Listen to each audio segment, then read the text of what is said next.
বিসমিল্লাহির রহমানির রহিম। আসসালামু আলাইকুম।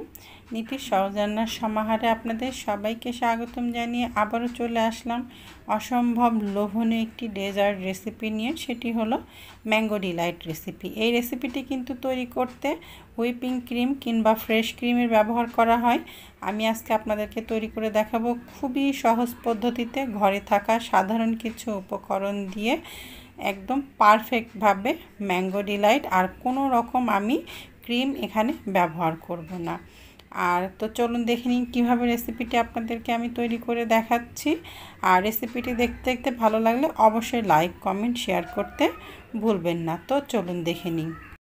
এখানে আমি 3 কাপ পরিমাণ গরুর তরল দুধ নিয়েছি। আপনারা আপনাদের পরিমাণ মতো নিয়ে নিতে পারেন, কম বেশি করে। দিয়ে দিলাম 6 টেবিল চামচ পরিমাণ গুঁড়া দুধ। এখন এর মধ্যে দিয়ে দিচ্ছি আমি চিনি 1 কাপ পরিমাণ। চিনিটা আপনারা আপনাদের মুখের স্বাদ অনুযায়ী কম বেশি করে দিয়ে নিতে পারেন। আর আমি কিন্তু এখানে জাল করে নেওয়া দুধটা ব্যবহার করি নাই, আপনারা চাইলে কিন্তু এখানে জাল করে নেওয়া দুধটাও ব্যবহার করতে পারেন। দিয়ে দিচ্ছি 3 টেবিল চামচ পরিমাণ কর্নফ্লাওয়ার।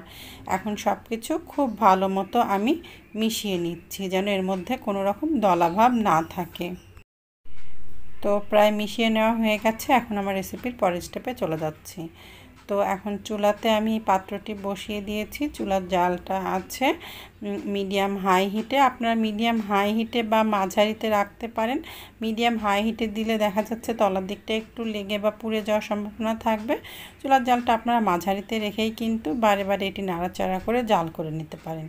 তো ঠিক আছে, এটা একটু ঘনভাবে জাল হয়ে আসুক, টকবক করে ফুটে উঠুক, তারপরে আবার আমার রেসিপিতে আমি ফিরে আসছি। তো প্রায় 5 মিনিট মতো হয়ে গেছে। দেখেন দুধটা কিন্তু ফুটে উঠেছে।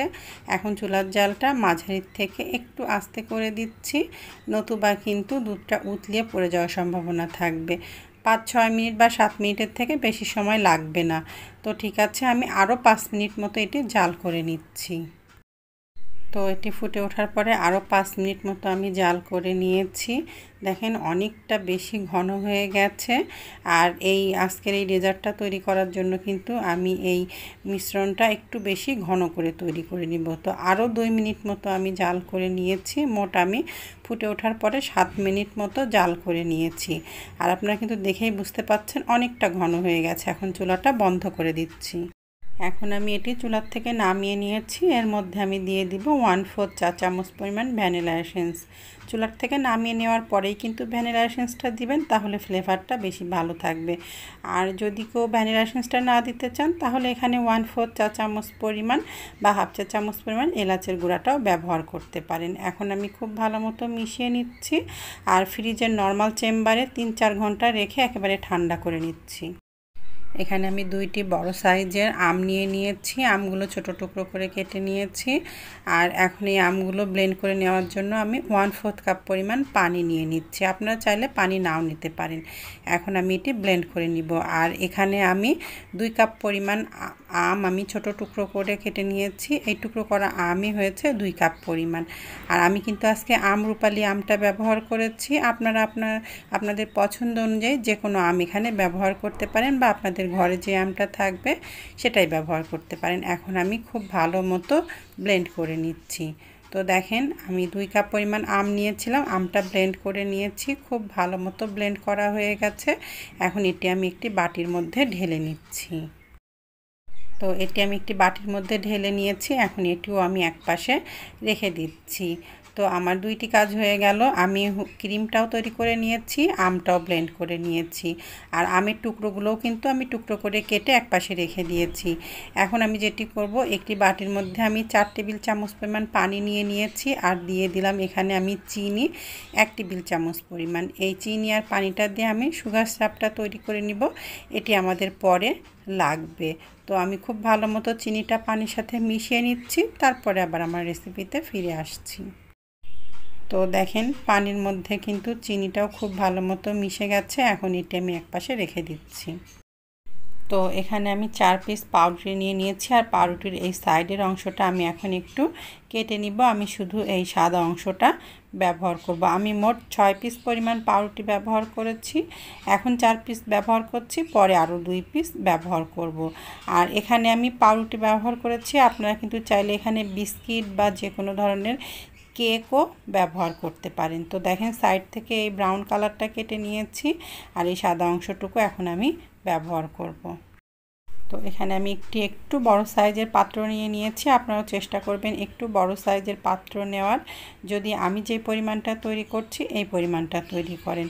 আমি কাচের পাত্র নিয়েছি, দেখতে ভালো লাগবে। আপনারা চাইলে যে কোনো ধরনের পাত্র এখানে ব্যবহার করতে পারেন। এখন এই পাত্রের মধ্যে আমি পাউরুটিগুলো সব নিয়ে নিচ্ছি। আর পাত্রটার পাশে একটু ফাঁকা হয়েছিল, আমি একটা পাউরুটি এইভাবে লম্বা লম্বা করে কেটে নিয়েছি, সেটা এই পাশে একটু দিয়ে দিচ্ছি। আপনারা চাইলে কিন্তু পাউরুটিগুলো হাত দিয়ে ছিঁড়ে ছোট ছোট টুকরো করেও কিন্তু এখানে ব্যবহার করতে পারেন। আর ছোট ছোট টুকরো করে ব্যবহার করলে কিন্তু শেষে যখন আমি দেখাবো যে আমি এটি কেটে নিচ্ছি পিস পিস করে, সেই কেটে নেওয়া লাগবে না, সরাসরি চামচ দিয়ে তুলে নিলেও হবে। যেহেতু এখানে আস্ত পাউরুটি আমি ব্যবহার করেছি, এই জন্য শেষে আমি একটু পিস পিস করে কেটে নিব যখন এটি পরিবেশন করব। তো যাই হোক, এখন আমি পাউরুটির ওপরে যেই সুগার সিরাপটা তৈরি করে নিয়েছিলাম সেই সুগার সিরাপটা দিয়ে দিচ্ছি। এতে করে পাউরুটিগুলো একেবারে নরম হয়ে যাবে আর খাওয়ার সময় ভীষণ ভালো লাগবে। তো সম্পূর্ণ সুগার সিরাপটাই আমি পাউরুটির ওপরে দিয়ে দিচ্ছি, তারপরে আমি আবার আমার রেসিপিতে ফিরে আসছি। আচ্ছা, আমি কিন্তু এই কাজটা করছি, আমি কর্নফ্লাওয়ারের যে ক্রিমটা তৈরি করে নিয়েছিলাম সেটা ফ্রিজে 2 ঘন্টা রেখে দেওয়ার পরে, 2 ঘন্টা কিন্তু আমার হয়ে গেছে ফ্রিজে কর্নফ্লাওয়ারের ক্রিমটা রেখে দেওয়া। এখন আমি 2 ঘন্টা পর থেকেই কিন্তু এইগুলো করছি। দেখেন 2 ঘন্টা রেখে দিয়েছিলাম, কতটা ঘন থকথকে হয়ে গেছে কর্নফ্লাওয়ার দিয়ে তৈরি করা মিশ্রণটা।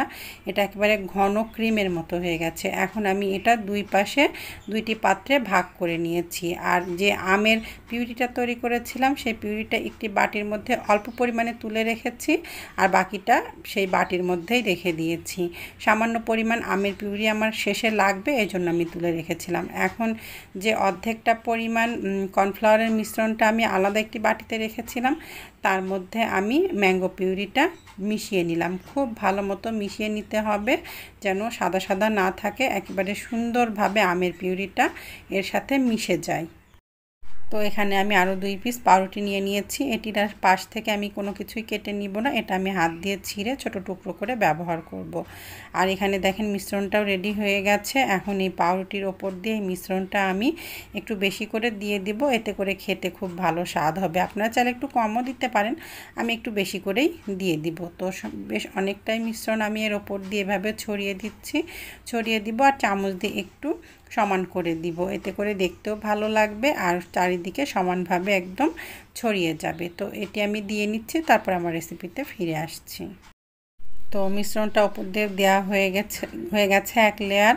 এখন এর ওপর দিয়ে আমি সেই টুকরো করে নেওয়া আম দিয়ে দিচ্ছি পরিমাণ মতো।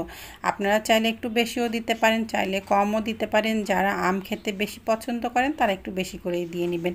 আমি অবশ্য আমটা খেতে একটু বেশি পছন্দ করি, এই জন্য একটু বেশি করে দিয়ে নিয়েছি।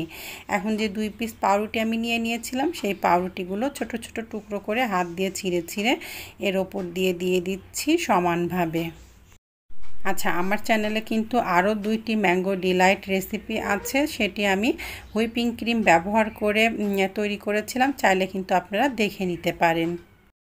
সেটিও কিন্তু খেতে অসম্ভব মজার।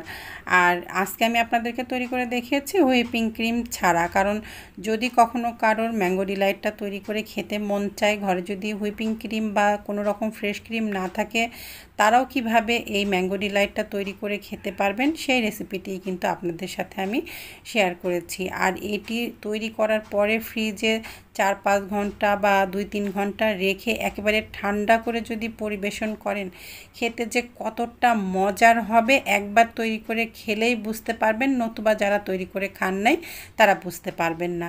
তো এখন আমি উপর দিয়ে আবারও একটু আমের পিউরিটা দিয়ে দিলাম। আচ্ছা, আরেকটি কথা, আমার হাতে সময় একটু বেশি ছিল, এই জন্য আমি কর্নফ্লাওয়ারের মিশ্রণটা ফ্রিজে 2 ঘন্টা রেখে দিয়েছিলাম। আপনাদের হাতে যদি সময় বেশি না থাকে, আপনারা কিন্তু কর্নফ্লাওয়ারের মিশ্রণটা ফ্রিজের নর্মাল চেম্বারে আধা ঘন্টাও রেখে দিতে পারেন। এখন আমি ওপর দিয়ে আমের টুকরো আবারও দিয়ে দিলাম, আর যে আলাদা করে আমি কর্নফ্লাওয়ারের মিশ্রণটা অর্ধেকটা পরিমাণ তুলে রেখেছিলাম, সেটি এখন ওপর দিয়ে আমি দিয়ে দিচ্ছি। আর চাইলে কিন্তু আপনারা এই অংশটুকু স্কিপ করতে পারেন, সম্পূর্ণ মিশ্রণটাই আমের পিউরি দিয়ে মিশিয়ে নিতে পারেন, তবে আমি শুধুমাত্র এটি করে দেখাচ্ছি। দেখতে খুব ভালো লাগবে। আর যে হুইপিং ক্রিম দিয়ে যে ক্রিমটা তৈরি করা হয়, সেই ক্রিম দিয়ে যখন এটা ডেকোরেশন করা হয় তখন কিন্তু দেখতে কিছুটা ঠিক এমনটাই দেখা যায়। এজন্যই কিন্তু আমি এই অংশটুকু রেখেছি। তো ওপর দিয়ে এখন আমি কর্নফ্লাওয়ারের মিশ্রণটা দিয়ে দিচ্ছি সমান করে। তো চামচ দিয়ে আমি চারিদিকে একটু ছড়িয়ে দিয়েছি, সমানভাবে দিয়ে দেওয়া হয়ে গেছে। এখন এর ওপর দিয়ে আমি দিয়ে দিব যে বাটিতে অল্প পরিমাণে আমের পিউরি তুলে রেখেছিলাম, সেই আমের পিউরিটা। আর অল্প অল্প করে আমি চারিদিকে একটু একটু করে ছড়িয়ে দিচ্ছি। পরে আমি একটি কাঠি দিয়ে আবার একটু ডিজাইন করে নিব। এটা কোনো ব্যাপারই না, আপনারা দেখেই বুঝতে পারবেন যে কত সহজভাবে এটি করে নেওয়া যায়। তো আমের পিউরিটা ছড়িয়ে নিয়েছিলাম। এখন দেখেন একটি কাঠি নিয়ে বা টুথপিক নিয়ে এভাবে কিছুই না, শুধু একটু এরকম ঘুরিয়ে ঘুরিয়ে নেবেন, দেখবেন যে খুব ভালো একটা ডিজাইন হয়ে যাবে। দেখতে কিন্তু ভীষণ ভালো লাগে। আর যেই জিনিসটা দেখতে ভালো লাগে, খাওয়ার প্রতি আগ্রহ কিন্তু অনেকটাই বেড়ে যায়। তো আমি এভাবে একটু ডিজাইন মতো করে নিচ্ছি, তারপরে আবার আমার রেসিপিতে ফিরে আসছি। তো দেখেন মাশাআল্লাহ কতটা সুন্দর দেখা যাচ্ছে, দেখতেও ভীষণ সুন্দর, খেতেও অসম্ভব মজার। তো এখন আমি ফ্রিজের নর্মাল চেম্বারে 2 ঘন্টার জন্য রেখে দিয়েছিলাম। তো 2 ঘন্টা পর ফ্রিজ থেকে বের করে নিয়েছি। আর আমি আগেই বলেছিলাম যে আস্তে আস্তে পাউরুটি ব্যবহার করার জন্য একটু কেটে কেটে নিব। তো সেই জন্য আমি একটু কেটে কেটে নিচ্ছি যেন চামচ দিয়ে তুলে নিতে সুবিধা হয়। তবে যদি আপনারা ছোট টুকরো টুকরো করে পাউরুটিগুলো ব্যবহার করেন তাহলে কিন্তু আর এভাবে কেটে নেওয়ার ঝামেলা করা লাগবে না। তো এখন আমি একটু চামচ দিয়ে তুলে নিচ্ছি। মাশাআল্লাহ অসম্ভব অসম্ভব লোভনীয় দেখতে, খেতেও ভীষণ মজার। আপনারা কিন্তু মেহমানদারিতে বা পরিবারের সদস্যদের জন্য তৈরি করে দিতে পারেন। ছোট বড় সকলেই ভীষণ পছন্দ করবে। আমি একটু বেশি সময় ধরে ফ্রিজে রেখে ঠান্ডা করে নিয়েছি। আপনাদের হাতে সময় কম থাকলে একটু কম সময় রাখতে পারেন। তো রেসিপিটি ভালো লাগলে লাইক কমেন্ট শেয়ার করতে ভুলবেন না। আসসালামু আলাইকুম, আল্লাহ হাফেজ।